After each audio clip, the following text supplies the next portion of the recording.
बहुत बहुत स्वागत है सुबोही खान मैम आपका। आप आज ये जो अक्षत बांट रही है श्री राम जी का, जो 550 साल बाद जो मंदिर बनने जा रहा है, हिंदुओं का इंतजार खत्म हो रहा है। आप मुस्लिम वर्ग से आती हैं मैम सुबोही खान मैम, आप वैसे भी अपने वक्तव्य है उनके लिए बहुत मशहूर हैं, खुल के विचार रखती हैं आप।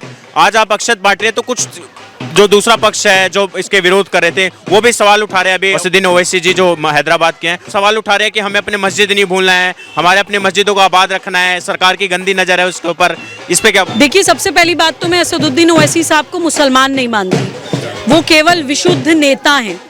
उनका धर्म, उनका पंथ, उनकी संस्कृति सब राजनीति है।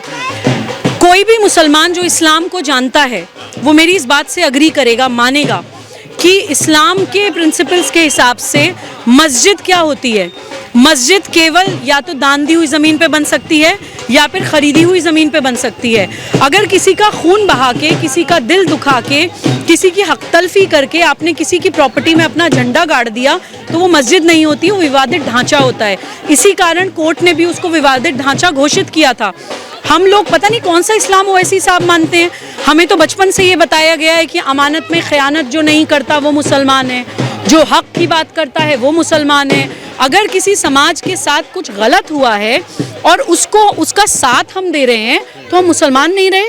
ओवैसी साहब की सारी राजनीति केवल और केवल मुस्लिम माइनॉरिटिज्म, अलगाववाद या अल्पसंख्यकवाद, इन्हीं सब चीज़ों पे उनकी राजनीति चलती है। वो ऐसा कोई भी मुद्दा देश में नहीं आने देना चाहते जो समाज को एक कर दे। मैम, आज की समस्या है। आज राहुल गांधी जी का एक बयान आया राम मंदिर के ऊपर। भारत जोड़ो न्याय यात्रा कर रहे हैं मणिपुर से मुंबई तक। आज उन्होंने 22 तारीख के जो प्राण प्रतिष्ठा हो रही है उस पर राहुल गांधी जी ने अपना वक्तव्य दिया। वो बोल रहे हैं कि जो कार्यक्रम हो रहा है उस पर कांग्रेस इसलिए नहीं जा रही है क्योंकि वो मोदी जी का कार्यक्रम है, क्योंकि वो आरएसएस का कार्यक्रम है, क्योंकि वो तुष्टि भरा कार्यक्रम है, वो मेजोरिटेरियनिज्म को बढ़ाता है। इस कार्यक्रम 22 तारीख को, इसलिए हम बॉयकॉट कर रहे हैं उसको।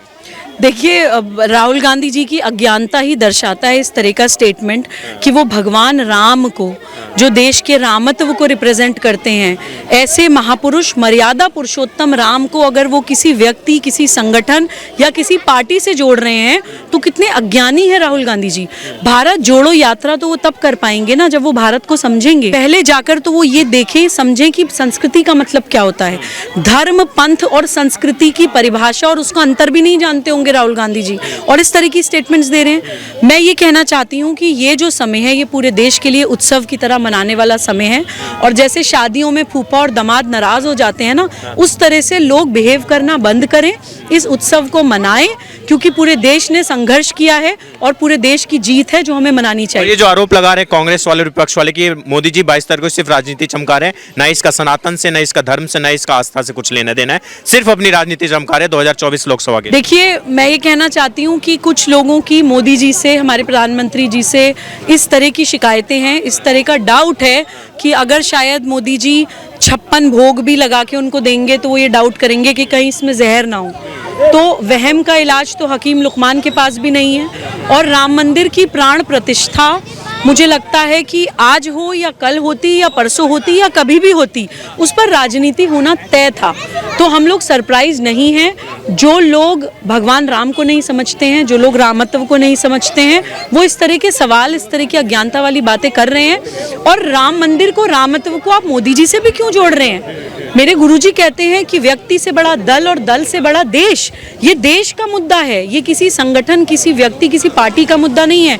तो जो भी राम मंदिर को किसी व्यक्ति या संगठन या पार्टी से जोड़ रहा है वो उस व्यक्ति की अज्ञानता दर्शाता है और कुछ नहीं। कुछ वो लोग बोल रहे हैं कि राहुल गांधी न्याय की बात कर रहे हैं, न्याय की राजनीति कर रहे हैं, जो भारत न्याय यात्रा निकाल रहे हो, बोले वो न्याय की बात कर, और मोदी जी जो हैं वो धर्म की बात कर रहे हैं, वो मंदिर की और इनकी बात कर रहे हैं, ये हिंदुत्व की, मंदिर की बात कर रहे हैं। बोले इस तरह के जो सरकार चला रहे हैं वो मंदिर वाली, बोले इससे देश नहीं चलेगा, न्याय चाहिए। जो 10 सालों में अन्याय हुआ है उसके खिलाफ राहुल गांधी जी बात। देखिए, राहुल गांधी जी को शायद मंदिर का भी मतलब नहीं पता।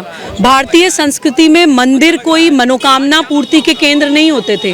भारतीय संस्कृति में मंदिर सामाजिक संगठन का केंद्र होते थे। न्याय भी मंदिरों से होता था, सामाजिक काम भी मंदिरों से होते थे, गुरुकुल भी मंदिरों से चलते थे, और हर तरह की दान दीक्षा मंदिरों से ही हुआ करती थी।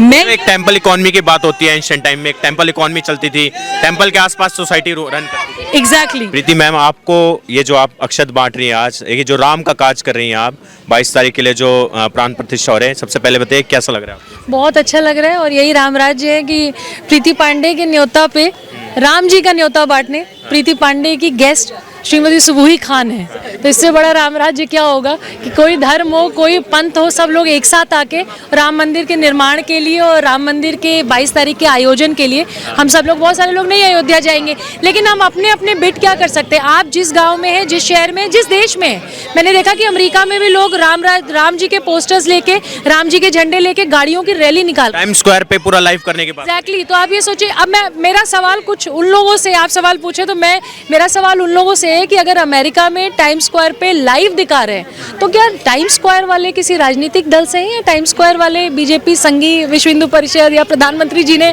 पैसे दिए हैं टाइम स्क्वायर वालों को, नहीं तुम्हें लाइव दिखाना है।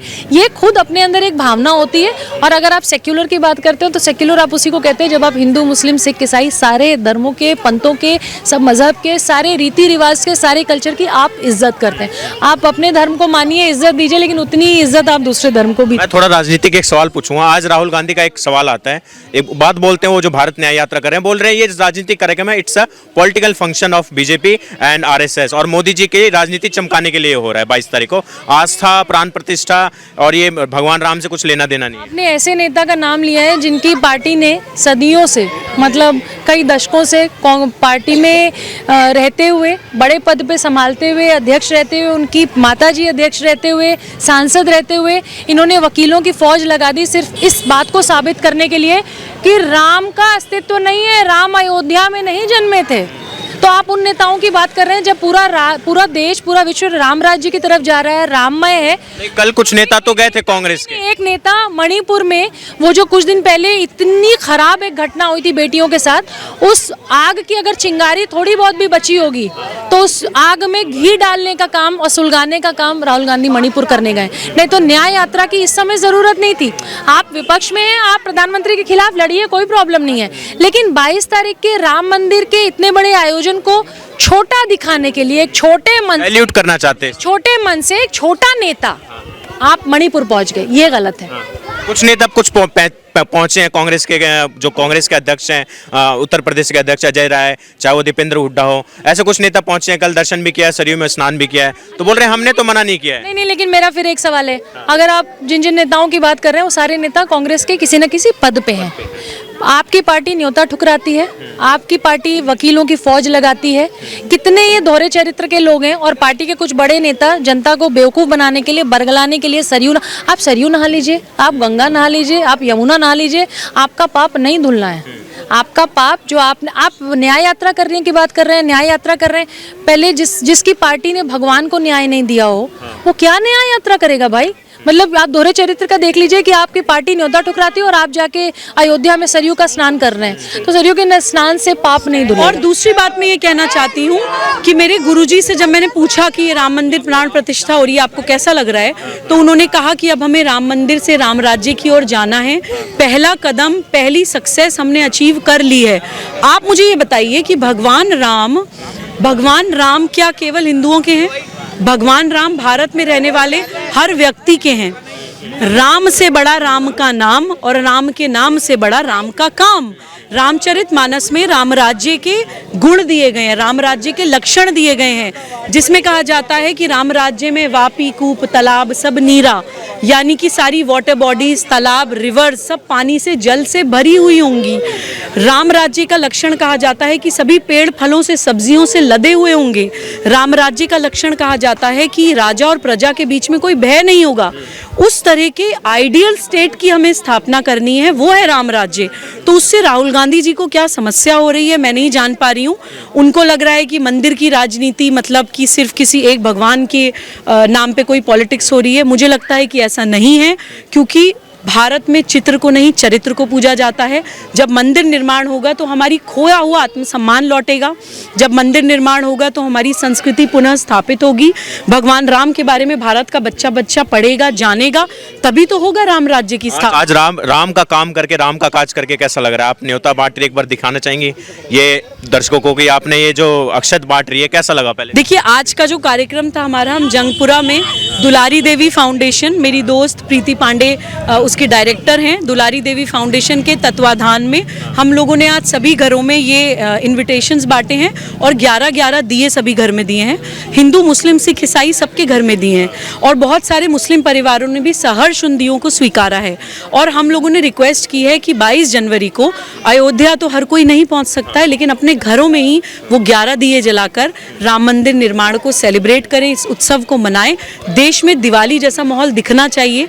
आज ये हम लोगों ने किया है और जैसा आपने पूछा कैसा लग रहा है, तो कोई भी अच्छा काम करते समय जैसा महसूस होता है ऐसा ही महसूस हो रहा है। हम लोगों ने भी एक लंबी लड़ाई राम मंदिर निर्माण के लिए की है, संघर्ष किया है, बहुत सारे सवालों का सामना किया है, बहुत सारे विरोध का सामना किया है। तो बहुत अच्छा लग रहा है कि फाइनली वो संघर्ष अब सफल हो रहा है। और हमारे जीवन के तो शायद चंद साल गए हैं, बहुत लोग ऐसे हैं जो राम मंदिर निर्माण का इंतज़ार करते करते उनका पूरा जीवन खत्म हो गया। बहुत सारे लोग तो पंचतत्व में विलीन हो गए। उन सबको भी मैं बहुत मन से प्रणाम करती हूँ। वो जहाँ भी होंगे उनको भी आज इस बात की बहुत खुशी होगी कि उनका संकल्प, उनका सपना साकार हुआ। थैंक यू मैम, बहुत बहुत धन्यवाद आप दोनों को हमसे बात करने के लिए, बहुत बहुत धन्यवाद।